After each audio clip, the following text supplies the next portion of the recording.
भारत के मुख्य न्यायाधीश डीवाई चंद्रचूड़ ने सुप्रीम कोर्ट परिसर में आयुष समग्र कल्याण केंद्र का उद्घाटन किया। इस कार्यक्रम में उन्होंने एक बड़ी बात कह दी। प्रधानमंत्री नरेंद्र मोदी के साथ हुई अपनी एक बातचीत के बारे में बताते हुए चंद्रचूड़ ने कहा कि जब मैं कोविड से ग्रस्त था तब उन्होंने मुझे वैद्य से दवा दिलाई थी। चंद्रचूड़ ने कहा, जब कोरोना आया और उसका मुझ पर भी बहुत बुरा असर हुआ था। इस दौरान प्रधानमंत्री नरेंद्र मोदी का मेरे पास फोन आया और कहा कि मुझे पता है आप कोविड से जूझ रहे हैं और मैं उम्मीद करता हूं सब कुछ ठीक होगा। आपकी हालत ठीक नहीं है लेकिन हम सब कुछ करेंगे। एक हमारी जानकारी में वैद्य हैं जो आयुष विभाग में सचिव है। मैं उनसे बात करता हूं और वह आपको दवाई भेज देंगे। चंद्रचूड़ ने कहा कि इसके बाद मैंने आयुष से दवाई ली और जब मुझे दूसरी और तीसरी बार भी कोरोना हुआ तब भी मैंने आयुष से ही दवाई ली।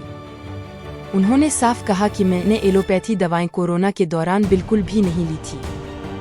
सीजेआई ने इस दौरान केंद्रीय मंत्री सर्बानंद सोनोवाल का भी धन्यवाद किया। उन्होंने कहा कि कोरोना के दौरान मुझे कोर्ट के सभी जज और 2000 से अधिक स्टाफ के सदस्यों की चिंता थी क्योंकि सबको हमारी तरह सुविधा नहीं मिलती है। Chief justice of India DY Chandrachud ने कहा कि मैं हमेशा योग करता हूं और शाकाहारी भोजन लेता हूं। उन्होंने कहा कि पिछले 5 महीने से मैंने पूरी तरह से शाकाहारी आहार लिया है और इसे आगे जारी रखूंगा। कुछ दिन पहले ही डीवाई चंद्रचूड़ ने कानून की उच्च शिक्षा को लेकर बड़ी बात कही थी। उन्होंने कहा था कि कानून की पढ़ाई को दूरदराज ग्रामीण इलाकों तक बढ़ाया जाना चाहिए। उन्होंने इस बात पर जोर दिया कि छोटे शहरों के छात्र वकील बनने के अवसर से वंचित न रहें। चंद्रचूड़ ने कहा कि टेक्नोलॉजी ने हमें दूरदराज के छात्रों तक पहुंचने की क्षमता दी है। इस मौके पर आयुष मंत्रालय के सचिव वैद्य राजेश कोटेचा और आयुष मंत्रालय के निदेशक सचिव और अन्य वरिष्ठ अधिकारियों के साथ ही अखिल भारतीय आयुर्वेद संस्थान की निदेशक प्रोफेसर तनुजा नेसारी भी उपस्थित थीं।